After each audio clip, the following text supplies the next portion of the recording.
ഒരു കഥ പറയാം. വില്ലുമംഗലത്തിന്റെ കഥയാണ്.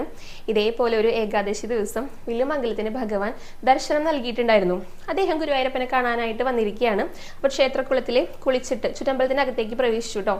അപ്പൊ അന്നും ഇന്നത്തെ പോലെ തന്നെ നല്ല തിരക്കാം. ഒരുപാട് ഭക്തജനങ്ങൾ ആ ഭഗവാനെ കാണാനായിട്ട് വന്നിട്ടുണ്ടായിരിക്കാം. അപ്പൊ ഇദ്ദേഹം കുളി കഴിഞ്ഞ് വന്നപ്പോൾ ഇദ്ദേഹം വിചാരിച്ചു, ഇനിയിപ്പോ ആരെയും തൊടാതെ എങ്ങനെ അകത്തേക്ക് പ്രവേശിക്കാം?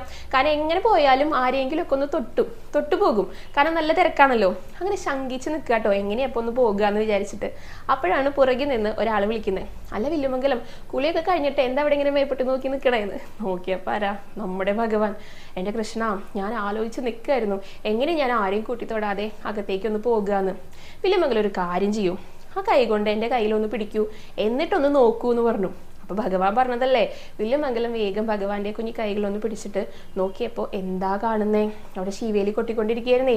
ആ കൊട്ടുന്നവർക്ക് അതേപോലെ